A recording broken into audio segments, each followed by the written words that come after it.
Which came first, the chicken or the egg? Why did the chicken cross the road? What do you think of when you think of chicken? Maybe you only think, yum, nuggets. Perhaps you think of the wise advice not to count your chickens before they hatch. Have you ever been called a chicken? I'm not sure where that one came from. I know chicken's braver than me. But there are so many references to chickens in our everyday lives that people hardly think of the animal behind the name. Many of these idioms don't even make sense. Winter chickens are just as peppy as spring chickens. Bad eggs don't plot or make atomic bombs. They just don't hatch. And it seems to me like everything tastes like chicken. So if there are so many things to think about when you think about chickens, you're probably wondering what I think about. I think about my chickens. A few years ago, I decided I wanted chickens. My chickens have made me a better person. Because of them, I'm more responsible and work harder. I'm Lucy Campbell, and I'm here to tell you the story of my chickens and why it is important for children to have responsibilities such as chores. I was roughly 7 when I first asked for chickens, and my mom said definitely not. We already had a dog and several fish. But I wasn't ready to give up just quite yet. I really wanted chickens. I'm not sure why I chose chickens out of all of the animals in the world, but once I did, it stuck to me and it wouldn't let go. It all came down to one afternoon that's very clear in my memory.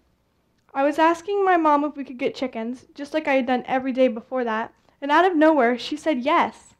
I guess she was annoyed with me asking and probably didn't think it would work out anyway.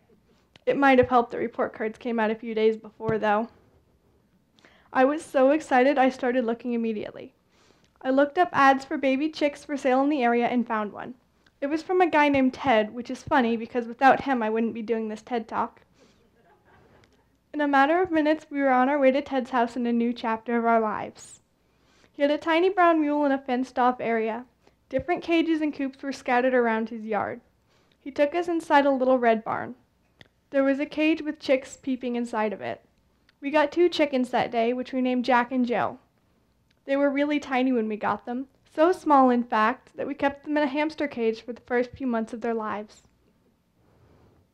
In order to take care of my chickens, I have to let them out of the coop, make sure they have water every day, make sure they don't get eaten by foxes, hawks, or bobcats, and give them Scratch, their normal food, which is corn, grains, and seeds and comes in 50-pound bags, along with scraps like apples and vegetables.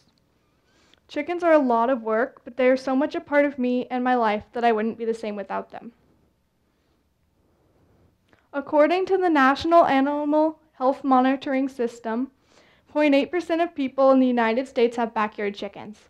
That's not very many, but I've never heard of someone who has chickens and doesn't like them. Rob Ludlow, who has written several books on raising chickens, says chickens are a multi-purpose pet. They eat bugs and weeds in your yard, generate fantastic fertilizer, and even make you breakfast. This is not all chickens are good for, though.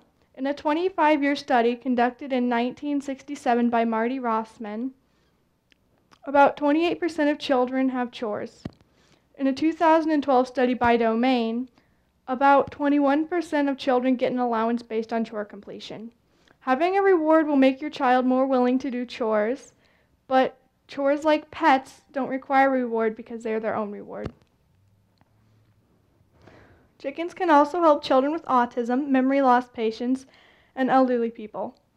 Some nursing homes give their residents chickens to take care of. You may have heard of therapy dogs, but did you know about therapy chickens? Chickens make good therapy animals because they are less expensive than dogs, take less maintenance, and can be very amusing. My chickens have had a profound effect on my life. They are each a part of the family, and I will never forget them. Because of them, I'm more responsible and work harder. So shake a tail feather. Prepare a child to strut his or her stuff. Give them chores so they can find their place in the pecking order and rule the roost. Thank you.